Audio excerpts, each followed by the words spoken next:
చాలాసార్లు మనం కూడా ఇలాగే ఆత్మీయ జీవితంలో అపోహలు బ్రతుకుతుంటాం. ఈ అపోహ కేవలం నా సామాన్య ప్రజలకే కాదు, గొప్ప గొప్ప దైవజనులు విడిచిపెట్టలేదు. ఒకరోజు ఒక వ్యక్తి ఎంత గొప్ప దైవజనుడు అంటే, ఆయన శాసిస్తే అగ్ని దిగొస్తుంది, ఆయన శాసిస్తే వర్షము పడుతుంది, ఆయన శాసిస్తే పడుతున్న వర్షం 3.5 సంవత్సరాలు ఆగిపోతుంది. అలాంటి అతి గొప్ప దైవజనుడైన ఏలియా ఒకరోజు రానే వచ్చింది. ఆయన కూడా ఇదే అపోహలోకి వచ్చేసాడు, ఇదే అసత్యంలోకి వచ్చేసాడు, ఇదే అబద్ధంలోకి వచ్చేసాడు. ఆయన అంటాడు ఒకరోజు, ప్రభువా నేను ఒంటరివాడిని అయిపోయాను ప్రభువా, రోషంగా నీ కొరకు సేవ చేస్తూ మిగిలిపోయినది నేను ఒక్కడే ఉన్నాను ప్రభువా. ఇప్పుడు చివరికి నన్ను కూడా ఈ యెజబేలు చంపాలని చూస్తుంది ప్రభువా. నీకు నా మీద జాలి రావట్లేదా ప్రభువా? నా ప్రాణం తీసుకో ప్రభువా, ఈ చావు అక్కడ చచ్చే కంటే నా ప్రాణం తీసేసుకో నాయన, నువ్వే నా ప్రాణం తీసుకుంటే బెటర్ కదా అని ప్రార్థిస్తూ ఉన్నాడు. చాలాసార్లు ఎందుకు మన జీవితంలో ఒంటరితనం వస్తుంది తెలుసా? ఎందుకు మన జీవితంలో శూన్యభావన వస్తుంది తెలుసా? ఎందుకు మన జీవితంలో చాలాసార్లు మనం లోన్లీ ఎందుకు ఫీల్ అవుతాం తెలుసా? సత్యము తెలియనప్పుడు లోన్లీ ఫీల్ అవుతాం. సత్యము తెలియనప్పుడు లోన్లీ ఫీల్ అవుతావు.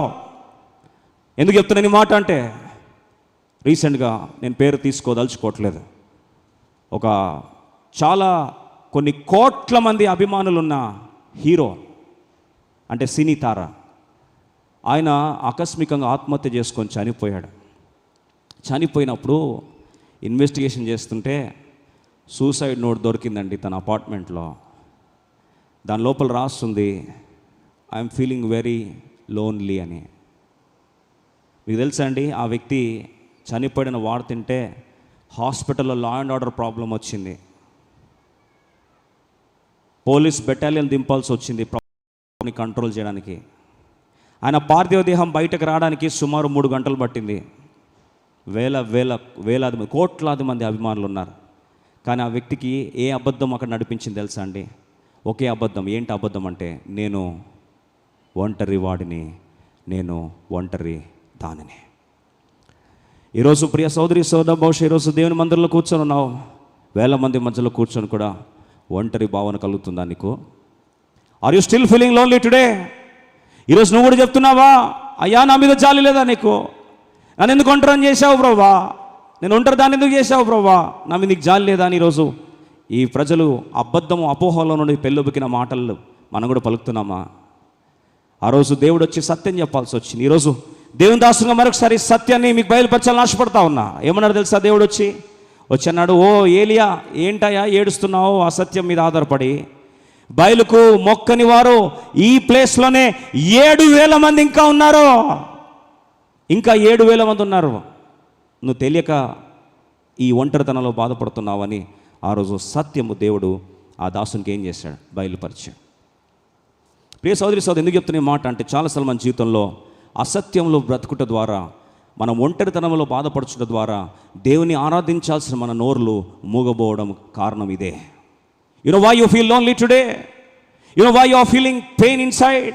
You know why you are feeling heart of hearts? You are feeling so lonely. The problem is you do not know the truth. నీకు సత్యం తెలియదు. దేవుడు నిన్ను సార్వత్రిక సంఘములో తన రక్తము చేత కొనబడిన సముదాయములో దేవుడు నిన్ను చేర్చాడు. నిన్నటి రోజు బాప్తిస్మ సాక్ష్యంలో బహుశా ఈ మాట మీరు వినే ఉండొచ్చు. సార్వత్రిక సంఘములో దేవుడు మనల్ని ఏం చేశాడండి? చేర్చిన సంఘటన. You are never lonely. మళ్ళీ ఒకసారి చెప్తున్నా, బాప్తిస్మ తీసుకున్న దేవుని బిడ్డ, రక్షణ పొందిన దేవుని బిడ్డ, సార్వత్రిక సంఘంలో చేర్చబడిన నీవు ఎప్పుడు కూడా నేను వచ్చి ఈ మాట రాకూడదు. ఏ మాట అంటే, నేను ఒంటరి వాడిని, నేను ఒంటరి దానను. దయచేసి ఈ మాట ఇంకొకసారి అబద్ధము. అందుకొరకే అబద్ధాల జనకుడు ఎవరు తెలుసా? సాతాను వచ్చి నీకు అదే చెప్తాడు. ఏం చెప్తాడు? అబద్ధం చెప్తాడు. ఏమని చెప్తాడు తెలుసా? నువ్వు ఒంటరి వాడివి, నీకెవరు లేరు, నీ కొరకు నిలబడేవారు ఎవరు లేరు, నీ పక్షాన ఉండేవారు ఎవరు లేరు, నేను ప్రేమించేవారు ఎవరు లేరని అబద్ధాల మీద నీ మనసును పాడు చేసి ఆత్మహత్యల వైపు నడిపిస్తాడు. ఎందుకంటే వాడు అబద్ధాలకు జనకుడే కాదు, వాడు ఆది నుండి నర హంతకుడు. అంటే వాడు నిన్ను చంపేదాకా వాడికి తృప్తి రాదో. ఈరోజు విషాదకరమైన సంఘటన ఏంటంటే, చాలా ప్రాంతాల్లో ఆత్మహత్యలు చేసుకుంటున్నారు దేవుని బిడ్డలు. వాక్సత్యం తెలియక, ఒక మాటలో చెప్పాలంటే సత్యము వెలుపల ఉన్నావు కాబట్టి ఈరోజు నీ ఆలోచనలు నేను ప్రాణం తీసుకుంటే బాగుండు, నేను చనిపోతే బాగుండు అని ఈరోజు ఆలోచిస్తున్నావు. ఇది ఒక్కసారి ఆలోచించాల్సిన దేవుని దాసుని జ్ఞాపకం చేస్తా ఉన్నా. ఇటు తర్వాత ఎవరు కూడా చేరి వచ్చిన వారు ఆత్మహత్య ఆలోచనలు వస్తే తరిమి కొట్టాలి సత్యం ద్వారా, లేకపోతే అపవాది నీ మీద దాడి చేస్తున్న సత్యాన్ని జ్ఞాపకం చేస్తాను. ఎందుకంటే రీసెంట్గా ఇంకో వార్త విన్నాను. దేవుని బిడ్డ మంచి స్థానంలో ఉన్నాడు, ఏమో తెలియదు, ఒక ప్రాంతంకి వచ్చాడు, ఆకస్మికంగా తన యొక్క కుటుంబ సభ్యుల్ని డ్రాప్ చేశాడు, ఇంటికి వెళ్ళాడు, వెంటనే ఆత్మహత్య చేసుకొని చనిపోయాడని వార్త విన్నాను. నా హృదయాన్ని కలిచివేసింది. ఎందుకు చెప్తున్న ఈ మాట అంటే, ఒక్క సత్యం ఆ ఒక్క నిమిషం ఎవరైనా చెప్పుంటే బాగుండు. ఆ రోజు పరిశుద్ధాత్మ దేవుని యొక్క స్వరము కానీ వినుంటే బాగుండు. ఓ సత్యము వినుంటే ఆ ప్రాణం బ్రతికేది, కుటుంబ ప్రాణాలు బ్రతికేది కదా.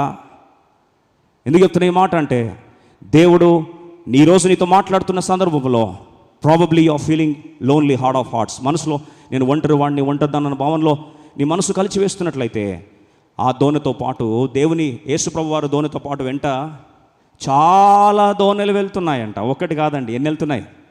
చాలా దోణెలు. ఇప్పుడు తుఫాను వస్తే అందరి ప్రాబ్లం కదా అది. అందుకొరకే సహవాసపు ప్రభావ శక్తిలో నువ్వు లేనట్లయితే బయటకు వస్తే నీకేమనిపిస్తుంది తెలుసా? ఒంటరితనం అనిపిస్తుంది. ఎందుకు సహవాసం ఇంపార్టెంట్? ఎందుకు ఇలా కలుసుకున్నాం మనము? ఎందుకు వేల మంది కలిసి దేవుని ఆరాధిస్తున్నాం? ఇంట్లో కూర్చొని లైవ్ చూడలేమా? ఇంట్లో కూర్చొని కూడా చూడొచ్చు కదా. కానీ అందరూ కలిసి ఒక ప్రాంతంలో దేవుని కలిసి ఆరాధిస్తూ ఉంటే, మేమందరము క్రీస్తు రక్తము చేత కొనబడిన సార్వత్రిక సంఘము, సముదాయముగా ఒక్క అంగముగా మేము ఉన్నామని ఆ సాలిడారిటీతో పాటు ఆ సహవాసపు శక్తిని, ఆ సహవాసంలో ఉన్న శక్తిని ఈరోజు దేవుడు మనందరికీ దయచేయాలని ఆశపడుతున్నాడు. అందుకొరకే కదా ఈ కారణం.